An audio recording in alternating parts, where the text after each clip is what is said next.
friends. Hello. How are you? I didn't really do the thing I normally do. Let's do it again.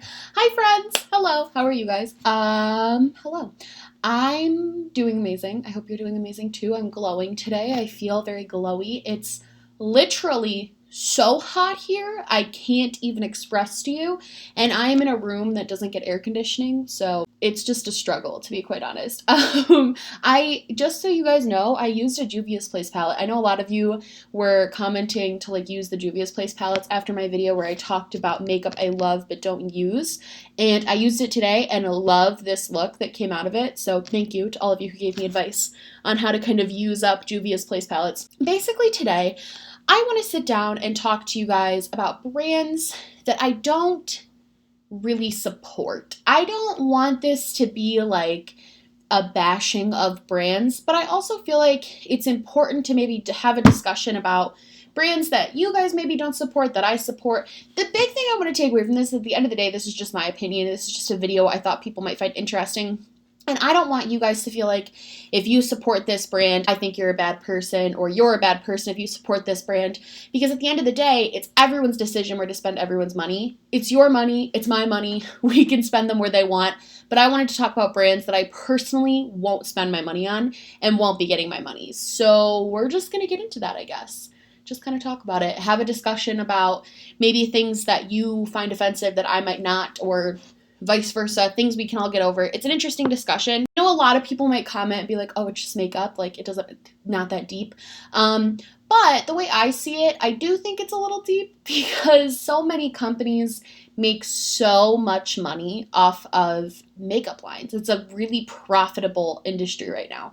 And I think it's important that, for me at least, I don't want to be giving my money to somebody who I don't think has earned it or deserves it. But yeah, we're just going to jump right into it. And I normally don't give disclaimers, but just a disclaimer that this is just my opinion.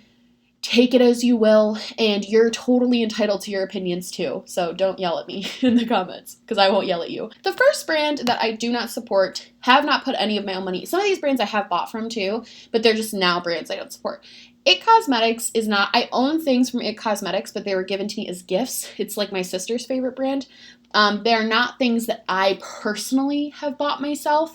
I don't support It Cosmetics because they have it sounds, because here's the problem. I'm not saying I don't support every single brand because of shade range. My problem with It Cosmetics is that every single one of their lines and every single thing they put out, their shade range is trash.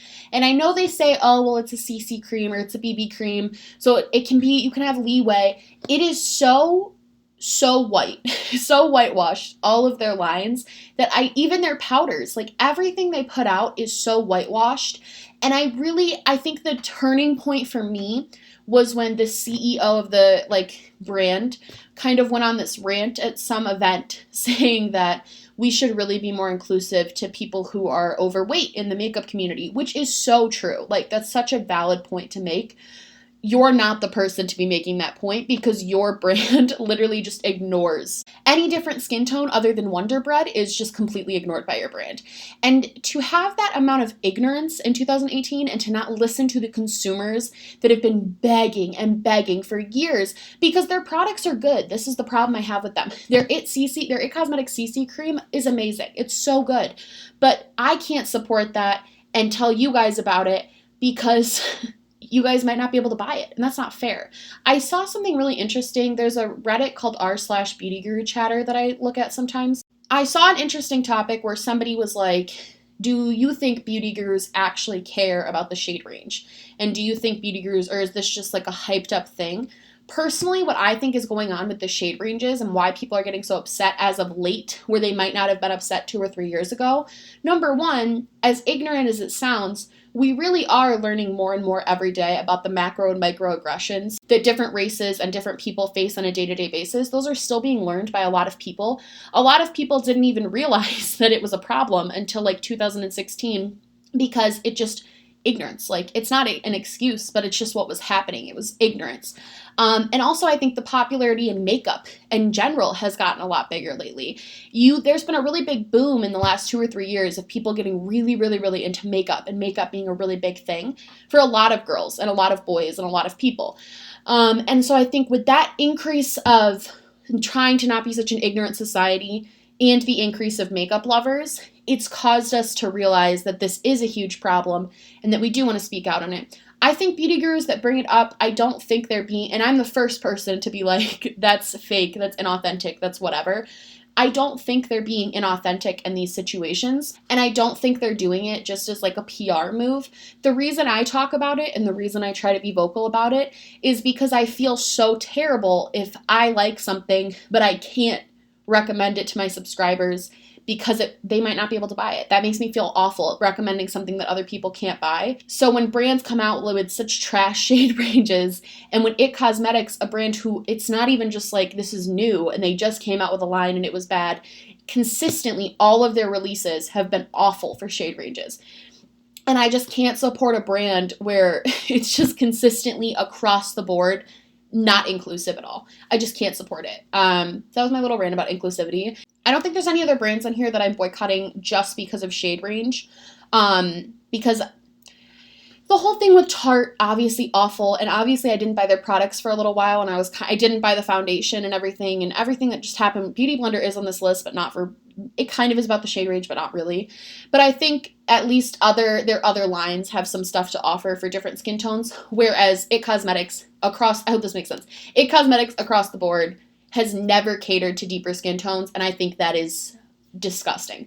Moving on. Okay, the next we can lump together, this is Kylie Cosmetics and KKW Beauty. I just kind of feel, okay, so I bought into the Kylie hype. I have a lot of Kylie Cosmetics stuff. I have a bunch of their lip kits. I have one of their palettes or whatever. And I really loved the lip kits, and I'm wearing one today. I still like the lip kits a lot. Here's the tea, though. I've talked about this in other videos, so I won't really talk about it too much, but I think her return policy is trash. And I think when you're almost $1 billion business, you can probably afford to do returns. I think it's absolutely just wrong that she won't accept returns or anything like that anymore. You're a big enough brand. It's time. You know what I mean? It's not like you're tiny or anything. You're literally about to be $1 billion company. Also, with Kylie, it's hard, and I kind of see something similar with Kim's. I have a different reason for not really supporting Kim's. I feel like Kylie is much more about quantity over quality, and I think that's dangerous because she has her built-in audience that is just going to buy whatever she puts out. She's always going to have that sort of built-in audience that a lot of makeup companies don't have and don't have that advantage of. I talked about this on the podcast with Charles about the whole self-made thing, and I think that's different. But as far as like her actual quality of her products, I just don't see the quality there. Like, I'm sure she's come out with a few good things, but when you're making that much, of course you're going to come out with a couple good things. But overall, I think she just really doesn't focus on the quality of her products. And along with like not focusing on quality, you can't return anything even if it sucks. So at the end of the day, I don't support that brand. KKW I don't really support because I really, and there's a couple other people on here I feel this way about. I just feel like for Kim, and I like the Kardashians, I do, but I feel like Kim was like, oh, this whole makeup thing really picking up. I'm the queen of contour. I'm the queen of contour. And she kind of had the idea like, Kylie's making good money doing this, like maybe I can too. And like that's probably the only reason she did it. And so it comes into the same problem of like, I have one of her palettes, I have the Mario palette, and I like it, and it's a fine palette, and like whatever. It's a good palette, I don't mind it, but I just don't feel like there's any passion in what she's doing. And until I feel like she has a passion for makeup, like there are some like Beauty Bakery, I follow the brand owner on Twitter, and she just seems she like eats, sleeps, and breathes Beauty Bakery. And for some reason that really makes me want to buy from her brand because it's obvious how passionate she is and how much she cares. And I'm just kind of, there's so many options for makeup. Why don't we give our money to people that are passionate and care and want to like do this as a career, aren't just doing it as like a side hustle to make a couple extra million a month? You know what I'm saying? I don't know if that makes sense, but that's how I feel about KKW. I don't support Beauty Blender anymore, partially because of the shade range, but I didn't really support them before then. I was just so sick of the $20 sponges, and I'm just over it, to be quite honest. Like, I know they're coming out with the new products, and with the foundation, that was a whole scandal and whatnot. And, like, yes, they deserve to get criticized for that. Although, a lot of people are now speculating it's a PR stunt, and I actually could totally see that happening. The biggest problem I have with Beauty Blender is there are just so many better options of sponges. It's like, why am I still buying a $20 sponge when I could get my Sonia Kashuk sponge for like $7 at Walmart? Like, why am I still buying a $20 sponge? Why is anyone still buying a $20 sponge? You have Flower Beauty, Real Techniques, Sonia Kashuk. What's the other one? There's that red and black one too. I'll put a picture of it. There's so many other insanely good options for so much cheaper than Beauty Blender, and I just don't understand why they haven't gotten through their heads yet. That I understand that's like their starting point and that's where they have to stay, and like people are still gonna buy them and that's fine, whatever, because people like collecting them for whatever reason. Whatever. Like, people are still gonna buy them even if I'm not. I'm personally just over the $20 sponge, and I bought into the hype at first, and now I'm just over it. And since they're not offering any other good quality products, we're not supporting. We're over her. The next two brands I can kind of lump together too because it's a similar reason. I do not support and will not support Lunar Booty. That's what he should have named it because he's so obsessed with taking butt pics. Lunar Beauty and Laura Lee Los Angeles. I will no longer be supporting them. Here's the thing. I don't think they're creating bad makeup. I don't know, because I am going to be getting Laura Lee's little mini party animal palette in my boxy, so it'll be interesting to see, like, the quality of the makeup and everything. I've never tried anything from either brand, but it kind of goes the same thing with Kim. I don't really think that just because you're an influencer means that you should start a makeup line. And I think we're getting into this trend of influencers kind of starting makeup lines and putting out, but they're only ever putting out palettes. I know Laura Lee's done a couple other things, but like really they're only putting out eyeshadow palettes, which is, again, I just don't need more of those. I have so many, number one. And number two, I don't know. I hate saying this because I know so many people love these people. And I have no qualms with Laura and Manny. I really don't. I really have no issue with them. I just think just because you're a beauty influencer doesn't mean you need to start a makeup line. And also, I don't think they are doing it because they're so passionate about starting a makeup line. I think they're doing it because they're in a position where they can make even more money than they're already making just by sitting and doing their makeup in front of a camera by selling these products. And to me, like, I don't know, I have weird feelings about that. There's nothing wrong with having a business and like doing your hustle and making money and taking a large audience that you have. She has that built-in audience, like Laura Lee and Manny have that built-in audience just like Kim. It's a lot smaller, but they have it. And there's nothing wrong with kind of everyone has merch, everyone has products. Like, there's nothing wrong with that inherently. I just don't really want to support the idea that every beauty guru must come out with a makeup line now. Like, I'm just not really about that. I know Jaclyn Hill is allegedly coming out with a makeup line or something's happening with that. And this is an unpopular opinion on YouTube, but I really like Jaclyn Hill. I like her a lot. And because I don't know, for me, I would almost prefer if she just kept doing collabs. I wish they would just keep doing collabs with brands. Like Laura Lee did one with Violet Voss. Manny did one with Makeup Geek. You know, Jaclyn does the Morphe one. I really wish they would stick to collabs because I think that's a cool idea. Collabing your favorite brand with your favorite beauty guru when it's done correctly and the palettes are actually, the quality of the products are good and they don't just throw it together for no reason. I think that's really awesome. Like, I think that's a cool concept when it's done well. But I think every beauty guru is starting their own brand, and then it's like it's just constant shelling, it almost feels like. And I don't know. I don't like it. I don't like the culture that's creating when they start their own brands and start being their own business people. It just is like, doesn't really make sense. I'm not really there to buy the Nudie Patootie palette. I'm watching Laura because I like her and her content.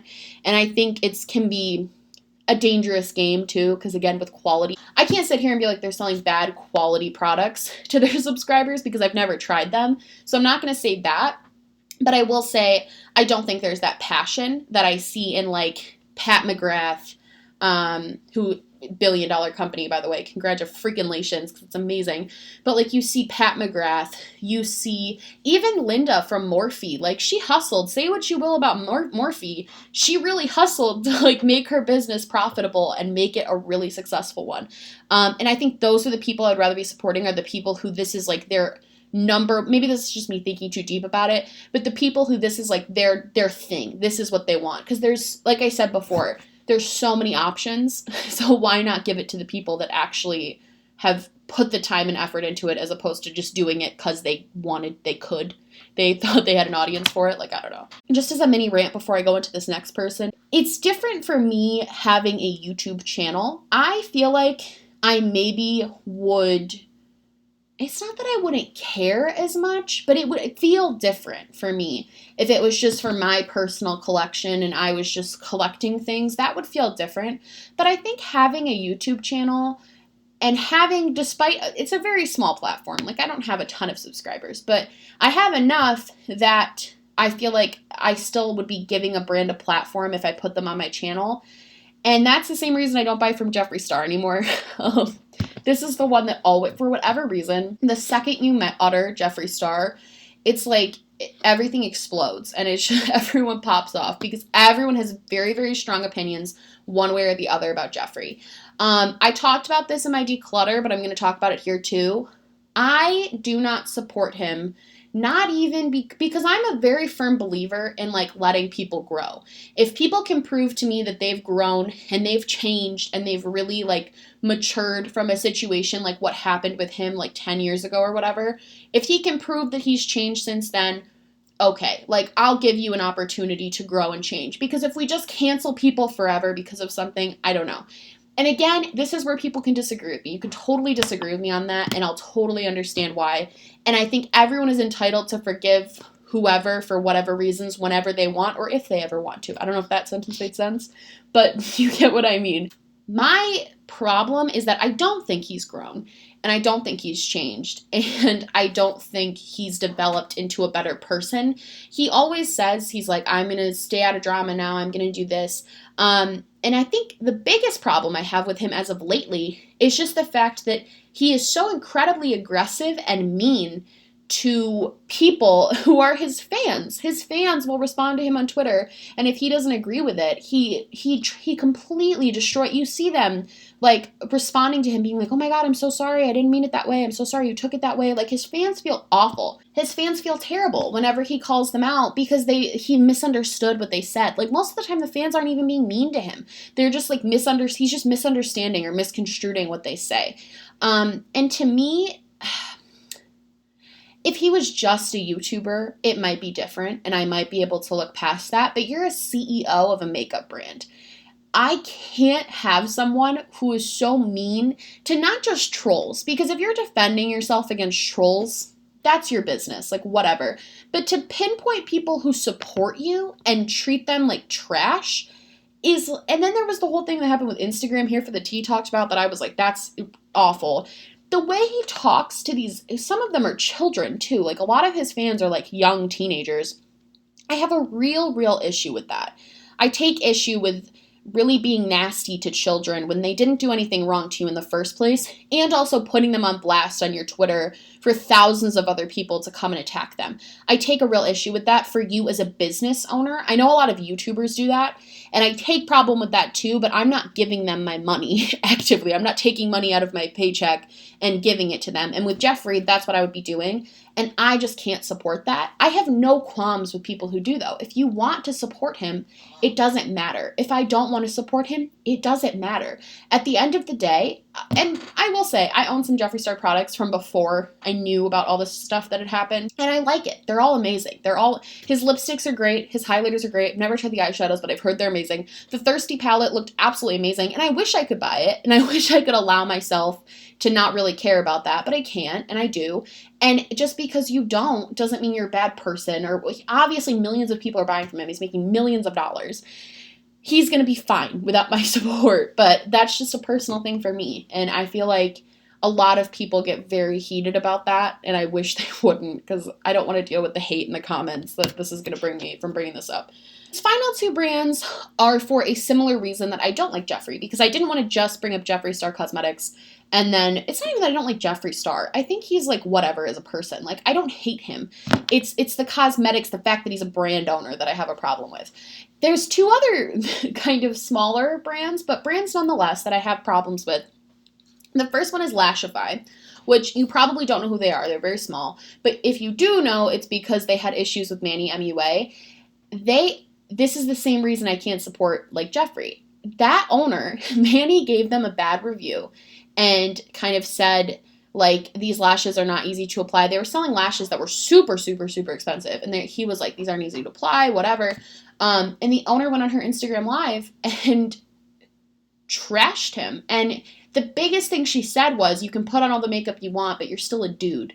Like, what does that even mean? First of all, it's 2018. What the fuck are you talking about? Number one. Number two, I'm sorry, I try really hard not to swear on this channel because my dad gets mad at me, but like, oh my God, what are you talking about? And number two, like, how stupid do you have to be? How much do you want to tank your brand by insulting someone who has 5 million subscribers? Are you an idiot? Like, what is wrong with you? Even if he had 100 subscribers, that's deplorable. That's a horrible thing to do. You should not ever, ever, ever, ever insult your customers for not liking your product. It's awful. I think that's terrible. And I never would have bought their overpriced lashes, but now I really never will. And now if anybody asks me about overpriced lashes, I'm going to say, no, I don't think you should shop from Lashify, because that owner is a terrible person. Like, absolutely terrible. Everything I saw of her, it looked like she was not a very good person. If a brand owner shows themselves to not be able to act in a professional way on social media, I'm done. Like, I'm out. I cannot support brands who act unprofessionally to other people, to their customers, on social media. There's something like brands that I've heard things about that have done really nasty things, refuse to support, will not support. I think there are so many other options. I don't need to support someone who's going to be unprofessional, not take it seriously, and insult other people. Awful. The final brand, I'm sorry I'm getting so heated, but I just think, why would I give my money to you if you're going to be a terrible person to your consumers? Like, what is the point? The final brand is the Cray Case. You guys probably know about them because they came out a while back with an eyeshadow palette that looked like a box of crayons on the outside. I'll insert a picture. And I think they had like a glue, Elmer's glue primer, like an eye primer or something, that looked like cool, like it was cute. I remember it sold out so much, and it was a rainbow palette, so I didn't really go for it, because Lord knows I have enough rainbow palettes. But I saw some really interesting thing happen with them and another YouTuber here called Jen Loves Reviews, who, if you guys don't know who she is, 10 out of 10 would go check her out. Her reviews are so in-depth and awesome, and she herself does like Makeup Minute news, and the What's Up in Makeup is really cool. She talks about like current events in makeup, but does like a news show, which is kind of cool. It's an interesting concept. I really like her. They treated Jen Loves Reviews absolutely horribly based on her review, because she pointed out some really like reasonable concerns with the product. I guess there were some issues with, I can't remember the full story. I think there was some issues with the ingredients that were on the product. I think there was some issues with, she had issues with like the Elmer's glue thing too. It didn't, like the Elmer's glue primer didn't work really well. She had some issues with the ingredients. They didn't seem right. There was like a spelling mistake on one of them. And the brand was so mean to her, put her on blast. They were so rude to her because they made a mistake. And I treat brands I hold brands a lot of the time to the same standards that I hold like beauty gurus. Because if a beauty guru were to go off on somebody like that, I would be like, okay, canceled. Like, I'm over that. For a brand to go off on a customer, a reviewer, an influencer, because they brought up a valid point. It's not like she went on and was like, this is terrible. She brought up valid concern. I think she even offered to like help them to fix the problem. She offered really valid critique of the brand. And that's the issue I have, is like, if you are a brand and you can't take critique, you're never going anywhere in this industry. And also, I'm not giving you my money because you're obviously not a professional. I don't know what it is about me and professionalism. I feel like I really value professionalism in the makeup industry. I don't know why I'm realizing this about myself through this video, though. I really value professionalism. That's something I take very seriously. Sorry. So, yeah, those are, this video took way longer than I thought. I talked way too much. But these are some brands that I just don't support. I just can't get behind. Again, I'm going to say it again just to reiterate. If you like these brands or you support them, you're not a bad person. I'm not a bad person for not supporting them. I'm sure there are brands I didn't mention here that you absolutely don't support that I'm like just meh about. Like, this is just my opinion, and I hope you guys understand that. And yeah. Anyway, I love you guys. If you like this video, please like and subscribe, or just subscribe, or do neither. I'm honestly just so happy you're watching. You guys can follow me on Twitter, Instagram, Snapchat. I'm just kidding. But you should follow me on Twitter because I really want to get to 400 subscribers. I really want to get to 400 followers on Twitter, and I'm very close. So if you want to follow me on Twitter, I would appreciate it. And you can check out everything I'm wearing on my face will be linked down below, and also my Patreon will be linked down below if you guys want to check that out. And yeah. That's it. I love you guys so much, and I will see you in the next one. Bye!